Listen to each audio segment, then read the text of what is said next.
En direct du 22e NJ Biarritz, Pays Basque. Merci d'être là. Phase de finale aujourd'hui, dimanche 15 juin 2025. Nous venons d'assister à un match des légendes extraordinaire en la présence de notre ami Mansour Bahrami, que l'on remercie encore pour être venu ce matin dans notre dernière émission ici depuis le tournoi Time Break. Et nous avons beaucoup de choses déjà à fêter avant même que la finale se déroule dans quelques minutes ici sur le court central Patrice Dominguez entre donc Sarah Rakotomanga et Maya Sherif. Ça promet du très beau jeu. Il y a un très beau challenge là pour la jeune française de 19 ans qui va tenter de remporter cette 22e édition de l'NJ Open Biarritz Pays Basque. J'ai beaucoup de chance parce que je suis aussi avec une autre finaliste et vainqueur de l'handisport, du Handi Tennis, premier tournoi Open Handi Tennis ici, qui s'est déroulé donc ce matin, finale sous les bonnes auspices du soleil qui est revenu sur le parc des sports d'Aguilera. J'ai la chance d'être en compagnie de Julie Flamand. Bonjour Julie. Bonjour, pardon, excuse-moi. Voilà, c'est mieux de dire bonjour parce qu'on n'est pas encore dans la night session qui promet d'être très festive parce que déjà tout le monde ici a la pêche et tout le monde est heureux d'assister au final et on va passer un très bon moment en compagnie de Julie. Et puis de Francky Thion. Bonjour Francky. Salut Philippe. Tout de suite je vous précise qu'on est aussi avec la banane parce que c'est l'anniversaire de Francky. Donc joyeux anniversaire. Merci beaucoup. Sorionak Suri, comme on dit au pays. Devchetas, Placerekin, Ongi Etori. Mais il ne vient pas très loin parce qu'autant Julie, tu vas nous l'expliquer, tu viens des Yvelines. Francky, lui, qui n'est autre que son frère et son entraîneur en plus, lui, il ne vient pas très loin, il vient de Saint-Pierre-des-Rubes. On va en parler dans quelques instants avec lui parce qu'il joue aussi au tennis et il fait même, je crois, de la compétition. Donc on va aussi parler de choses très sérieuses. Voilà. Julie, félicitations, bravo, vraiment. Une belle finale que tu as remportée face à Florence Destré. Voilà.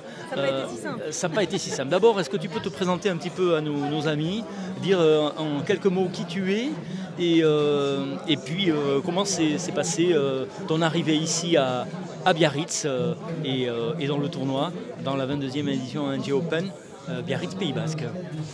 Du coup, moi j'ai commencé le tennis en 2020, grâce ou à cause, je ne sais pas, de mon frère qui m'a initié à ce sport. Et du coup, j'ai commencé la compétition assez rapidement.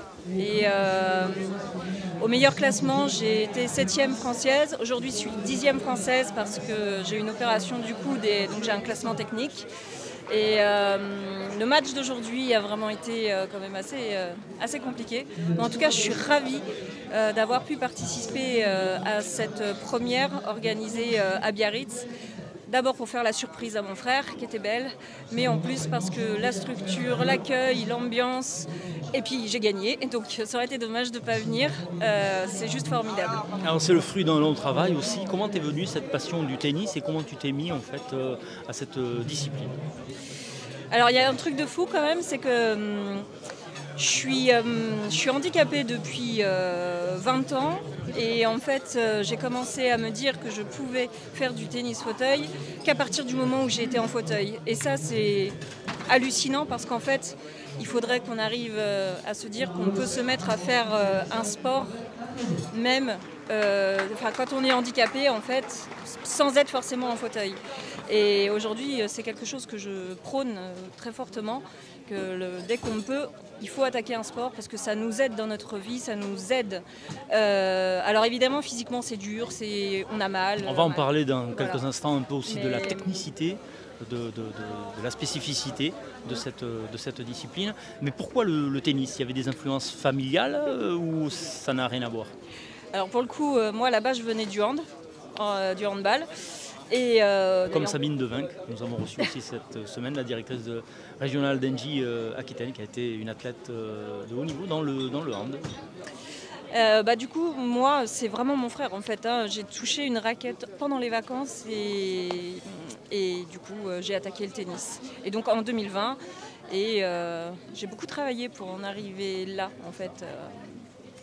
Donc c'est des heures d'entraînement forcément. Et je crois que le plus difficile reste quand même la préparation mentale. Alors, inscription à un club, comment ça se passe? Inscription à un club, on a un coach mental aussi peut-être, et puis on travaille. Alors dans la théorie, ce serait cool d'avoir un coach mental, mais à notre niveau.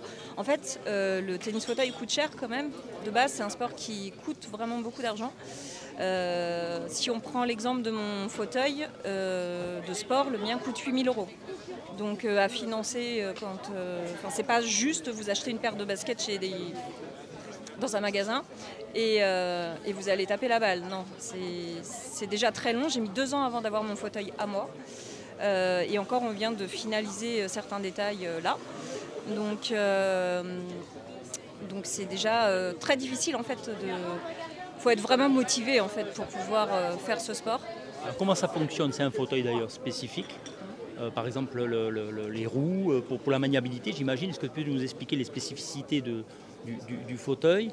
Et puis, comment en fait on développe la pratique dans un fauteuil par rapport au déplacement, par rapport à... Voilà, il y a tout un travail, tout un exercice à acquérir, à réaliser pour pouvoir être la meilleure. C'est sûr, parce que les déplacements, ça peut coûter très cher. Si on ne fait pas le bon pivot, et ce qui est toujours d'ailleurs mon cas en passage, c'est vraiment un travail de longue haleine pour le coup. Et ce qui permet justement de faire ces pivots-là, c'est justement le carrossage des roues, c'est-à-dire le fait qu'il y ait des angles en fait. Elles sont inclinées. Oui, tout à fait. Ça nous permet en fait de faire des pivots et de pouvoir... mais il faut avoir quand même la dextérité, la maîtrise. Et on voit la différence avec les personnes qui n'ont pas d'abdos par exemple. Et ben, pour eux c'est beaucoup plus difficile. Les déplacements sont beaucoup plus compliqués. Sinon on peut risquer la chute par exemple. Ça peut arriver. La chute arrive, mais en général la chute arrive parce qu'on ne maîtrise pas bien justement le pivot et on va donner un coup trop fort ou alors on va trop vite et du coup en effet la chute peut arriver. Alors je vais faire comme si je ne savais rien. Les règles sont les mêmes dans le handi-tennis que dans le tennis, où il y a des particularités aussi.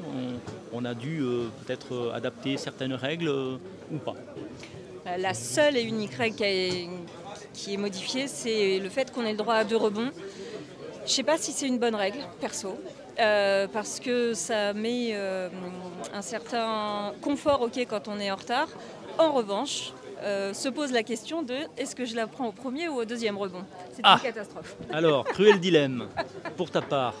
Premier rebond. Premier rebond. Et voler? Souvent, rarement, tu aimes bien aller monter au filet? Moi j'aime, mais c'est dangereux en fait. Parce qu'une fois qu'on est au filet, revenir en arrière, une fois que tu es lobé, c'est fini. Donc il faut pivoter, repartir en arrière. Très très vite, comme si tu courais vite. Mais déjà en valide, c'est chaud de récupérer la balle dans ces situations-là. En tennis fauteuil, c'est quasi impossible. Une question, tu joues en simple, comme ici. Oui. Tu as joué en double également. Puisque tu as joué dans les deux disciplines, tu préfères jouer en simple ou jouer en double? 2 jeux différents.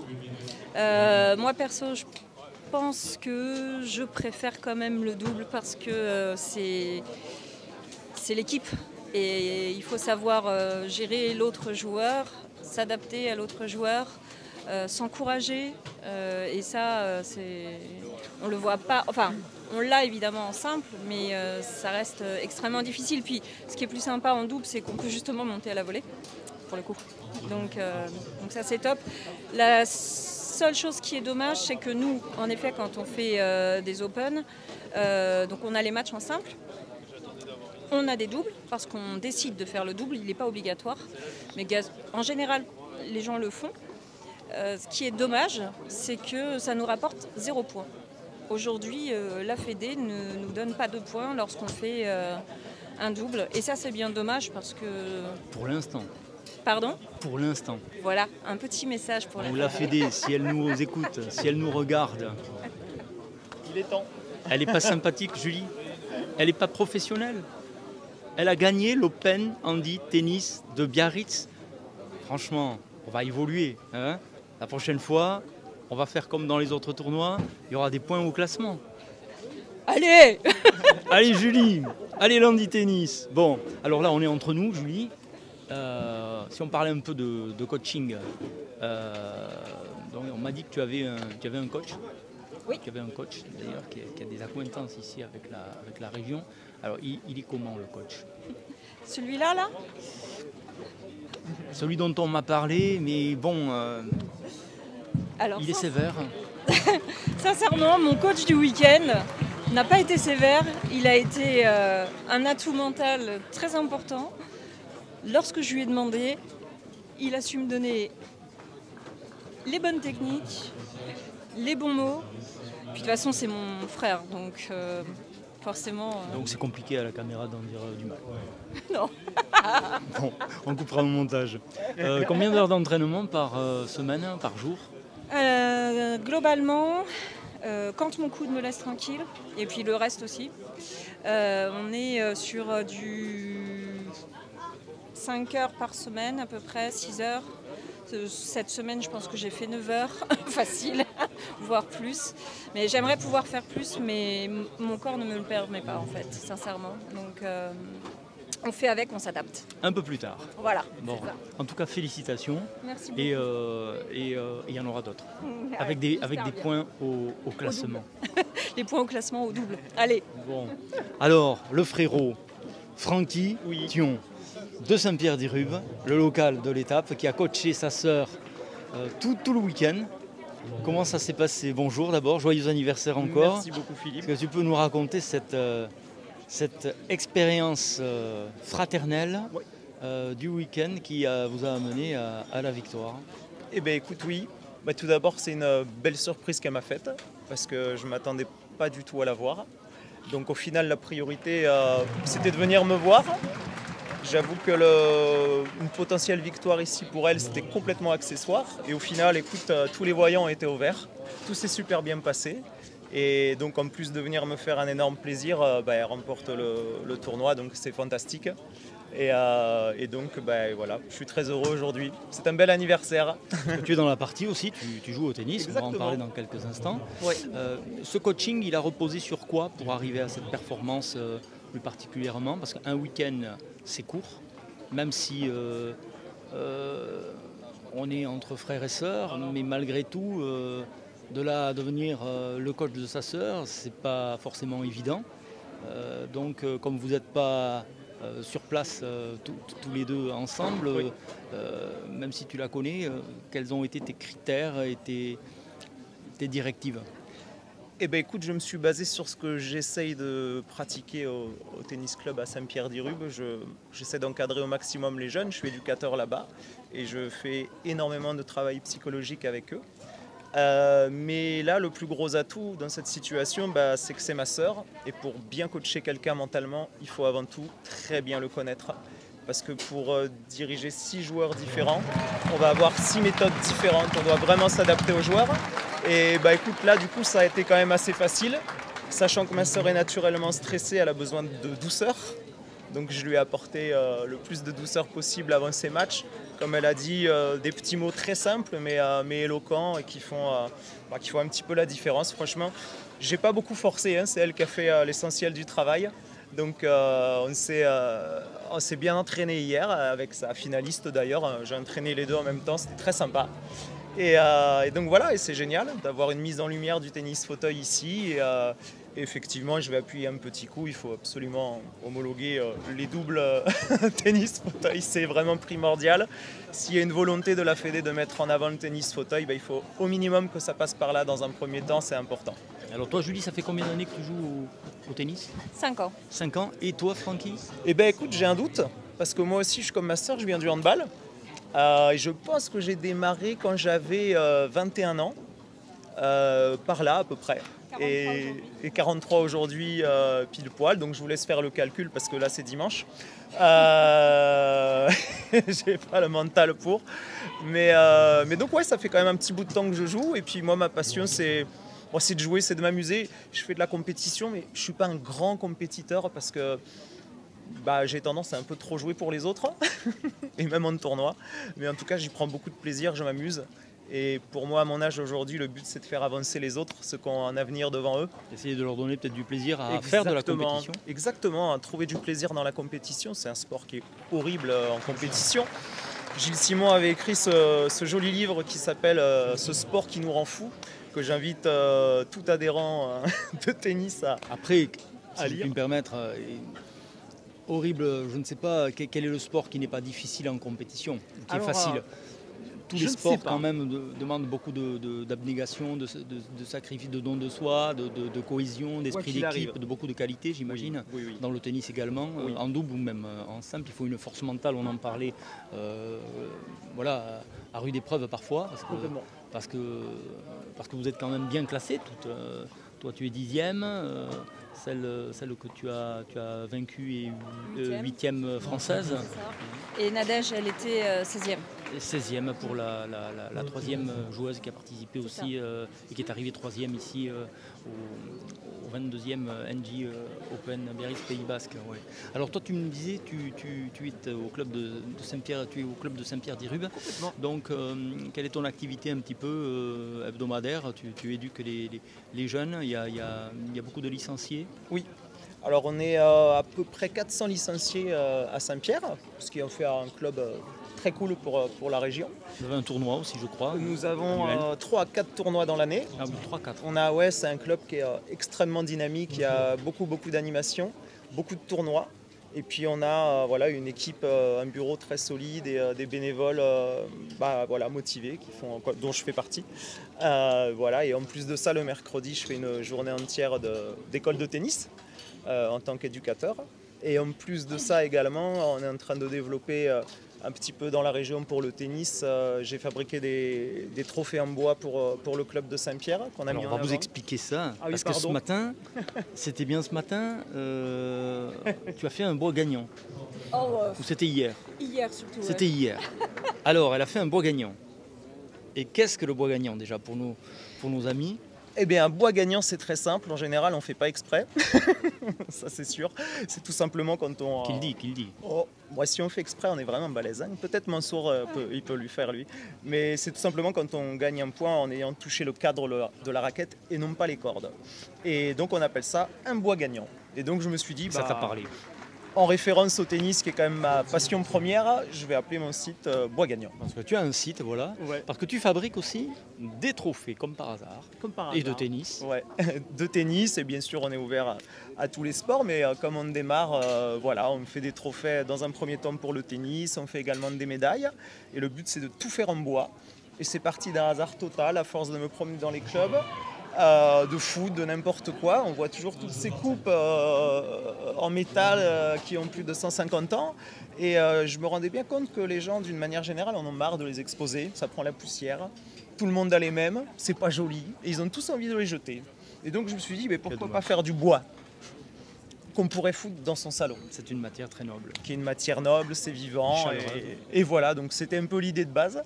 Je pensais pas que ça prendrait bien, mais écoute, ça a l'air de plaire, donc tant mieux, on va continuer de faire plaisir tant que possible. Tu peux donner à l'antenne le nom de ton site et une adresse peut-être? Alors si je m'en souviens bien, et je m'en souviens bien, ça tombe bien. C'est mieux, c'est www.boisgagnant.fr. Bon, www.boisgagnant.fr. Au plus simple. N'hésitez pas à contacter Francky pour vos demandes, vos besoins de trophées. Et puis pour l'encourager aussi à faire de la compétition. Maintenant que sa sœur a gagné, je pense que c'est elle qui va devenir son coach mental. Quand est-ce qu'on commence donc les entraînements? Pardon, excuse-moi. Quand est-ce qu'on commence en tant que coach mental de ton frère qui va se mettre bientôt à la compétition, je n'en doute pas. Quand est-ce qu'on commence les entraînements, Julie? Dès ce soir. Bon, donc vous voyez, non seulement le tournoi n'est pas terminé, mais la soirée n'est pas finie. Bon, Julie, un dernier mot pour nos amis, pour encourager peut-être aussi nos amis à faire du tennis. Alors déjà, le premier mot, il va aller pour le club de Biarritz, on a senti une vraie volonté en fait de leur part de nous accueillir. Cette fois-ci on n'était pas beaucoup parce que la mise en place a été compliquée, mais justement c'est très bien qu'on soit venus ça leur permet à eux d'avoir un point de départ, de pouvoir les améliorer et de pouvoir accueillir, et on en est certaines, d'accueillir plus de joueuses, d'avoir un niveau qui va s'élever au fur et à mesure. Et ça, c'est vraiment bien parce que tous les clubs ne le font pas. Et l'ouverture vers les parasports, donc dedans il y a le tennis fauteuil, il y a le tennis adapté et le tennis sourd et malentendant aussi. Ces trois catégories font le paratennis. Et donc aujourd'hui ils ont décidé d'aller dans ce sens et il faut continuer les efforts. On sent qu'il y a une vraie volonté et donc merci à eux de nous avoir reçus comme on a été reçus parce qu'on a vraiment été bien reçus avec des choses à améliorer évidemment. Julie, tu es au Pays Basque. Mais on a le sens de l'accueil, les Basques. Je pense que j'oublierai jamais mon périple pour aller aux toilettes entre 2 sets, mais sinon ça va. Mais voilà, donc merci à eux, merci aux partenaires qui permettent tout ça. Les ramasseurs de balles, ils ont été topissimes. La jeune arbitre de chaise qu'on a eu aussi hier était formidable. C'était son premier et elle a été formidable. L'arbitre de ce matin aussi. Et l'arbitre de ce matin, j'en parle même pas parce que lui, il est partout. Je sais pas comment il fait. Il doit être complètement crevé, rincé à la fin de ce tournoi. Et je le remercie d'ailleurs bien plus particulièrement encore parce qu'il a vraiment tout fait pour qu'on se sente bien. Donc, bon, alors Julie, je te propose quelque chose. Tu es libre d'accepter ou de ne pas accepter. Mais la première édition, c'est fait. Donc je te propose, puisque c'est notre première aussi interview dans l'handisport et dans l'handi-tennis féminin, d'être la marraine de Time Break dans l'handi-tennis féminin. Et comme ça, elle est obligée de revenir l'année prochaine. Oh, quel dommage. Voilà. Merci beaucoup, c'est avec plaisir que j'accepte. Merci beaucoup. C'est moi qui te remercie, Julie, d'avoir pris un peu de ton temps pour venir nous parler un petit peu de ta discipline et puis qu'on fête ensemble cette belle victoire remportée 6-4, 6-3, 6-4. 6-3, 6-4 face à Florence d'Estrée. Francky, le local de l'étape, nous on va se revoir très prochainement parce que toi tu repars, je pense, dans les Yvelines. Absolument, je retourne demain dans les Yvelines. Jusqu'à l'année prochaine. Absolument. Rendez-vous donc en 2026 pour un deuxième Open Handi tennis féminin. Et puis nous, on va se retrouver très bientôt parce que maintenant qu'on te connaît, on risque de débarquer très vite à Saint-Pierre-des-Rubes pour faire un numéro Time Break spécial Saint-Pierre-des-Rubes. Avec grand plaisir, vous serez super bien accueillis là-bas, aucun doute. Il y a une très belle ambiance, c'est très convivial. Et écoutez, on vous attend. Encore merci à Radio Biarritz, au Biarritz Olympique. Parce que cette volonté de mettre tout ça en lumière, c'est rare et il faut vraiment les soutenir. Ils ont été parfaits. Bon, rendez-vous donc dans les Yvelines et puis à Saint-Pierre-des-Rubes, les amis. À très vite et merci de votre fidélité.